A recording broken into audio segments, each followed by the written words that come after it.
Bonjour, j'espère que vous allez bien et que vous appréciez ces petites vidéos. Aujourd'hui, je vous propose un passage de la Bible, l'Évangile de Jean, chapitre 9, versets 1 à 38. Si vous avez cette Bible à la maison, c'est à la page 379. L'aveugle né. En passant, Jésus vit un homme aveugle de naissance. Ses disciples l'interrogèrent. « Rabbi, qui a péché, lui ou ses parents pour qu'il soit né aveugle ?» Jésus répondit. « Ni lui, ni ses parents n'ont péché, mais c'était pour que les œuvres de Dieu se manifestent en lui.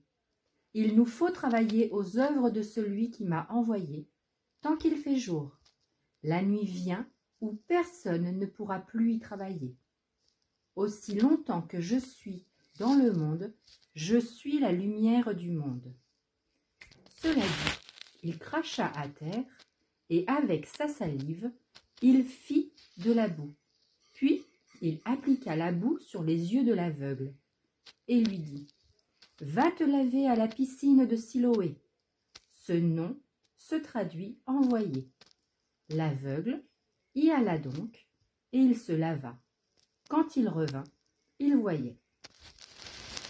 Ses voisins et ceux qui l'avaient observé auparavant, car il était mendiant, dirent alors, « N'est-ce pas celui qui se tenait là pour mendier ?» Les uns disaient, « C'est lui !» Les autres disaient, « Pas du tout, c'est quelqu'un qui lui ressemble. » Mais l'aveugle disait, « C'est bien moi !» Et alors on lui demandait, « Alors, comment tes yeux se sont-ils ouverts ?» L'aveugle répondit, « L'homme qu'on appelle Jésus a fait de la boue. Il me l'a appliqué sur les yeux et il m'a dit, « Va à Siloé et lave-toi. » J'y suis donc allé et je me suis lavé, alors j'ai vu. Ils lui dirent, « Et lui, où est-il ?»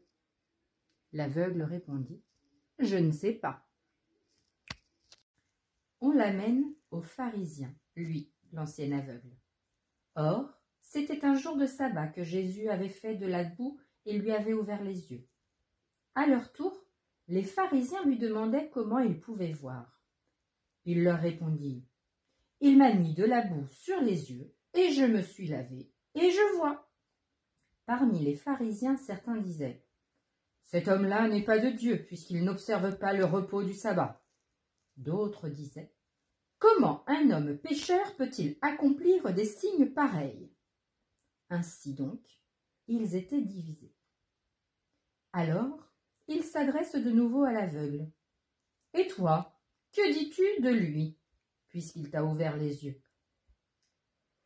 Il dit, « C'est un prophète. » Les Juifs convoquèrent ses parents et leur demandèrent, « Cet homme est bien votre fils ? Et vous dites qu'il est né aveugle. Comment se fait-il qu'à présent il voit ?»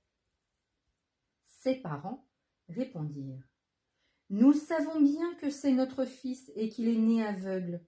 Mais comment peut-il voir maintenant? Nous ne le savons pas. Et qui lui a ouvert les yeux? Nous ne le savons pas non plus. Interrogez-le, il est assez grand pour s'expliquer. » Ses parents parlaient ainsi parce qu'ils avaient peur des Juifs. En effet, ceux-ci s'étaient déjà mis d'accord pour exclure de leur assemblée tous ceux qui déclareraient publiquement que Jésus est le Christ. Voilà pourquoi les parents avaient dit « Il est assez grand, interrogez-le ». Pour la seconde fois, les pharisiens convoquèrent l'homme qui avait été aveugle et ils lui dirent « Rends gloire à Dieu. Nous savons, nous, que cet homme est un pécheur. » L'aveugle répondit, « Est-ce un pécheur? Je n'en sais rien, mais il y a une chose que je sais, j'étais aveugle et à présent je vois. » Ils lui dirent alors, « Comment a-t-il fait pour t'ouvrir les yeux ?» Il leur répondit, « Je vous l'ai déjà dit, et vous n'avez pas écouté. Pourquoi voulez-vous m'entendre encore une fois? Serait-ce que vous voulez, vous aussi, devenir ses disciples ?» Ils se mirent à l'injurier. « C'est toi qui es son disciple. Nous, c'est de Moïse que nous sommes les disciples. Nous savons que Dieu a parlé à Moïse, mais celui-là, nous ne savons pas d'où il est. » L'homme leur répondit. « Voilà bien ce qui est étonnant. Vous ne savez pas d'où il est, et pourtant il m'a ouvert les yeux. Dieu, nous le savons, n'exauce pas les pécheurs, mais si quelqu'un l'honore et fait sa volonté, il l'exauce.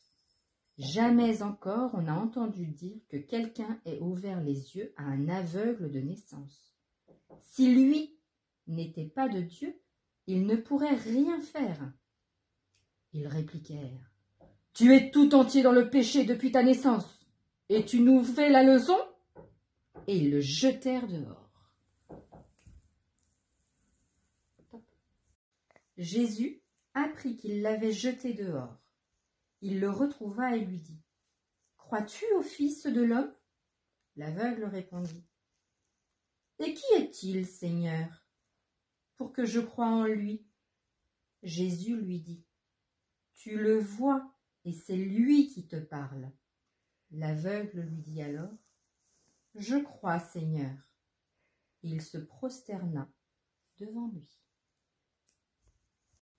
Dans cet extrait, on apprend qu'à la porte de Jérusalem, le dernier jour de la fête des Tentes, un sabbat, Jésus accomplit un nouveau miracle. Les pharisiens sont très en colère. Ce Jésus ne peut être un homme de Dieu. Il n'observe pas le repos du sabbat. Et cet homme, était-il bien aveugle de naissance ? C'est en faisant confiance à Jésus que cet homme a vu en lumière la gloire de Dieu. Je vous retrouve tout de suite pour notre prière. Nous commençons par un joli signe de croix, au nom du Père, du Fils et du Saint-Esprit. Notre Père, qui es aux cieux, que ton nom soit sanctifié, que ton règne vienne, que ta volonté soit faite sur la terre comme au ciel. Donne-nous aujourd'hui notre pain de ce jour. Pardonne-nous nos offenses, comme nous pardonnons aussi à ceux qui nous ont offensés. Et ne nous laisse pas entrer en tentation, mais délivre-nous du mal. Au nom du Père, du Fils, du Saint-Esprit. Amen.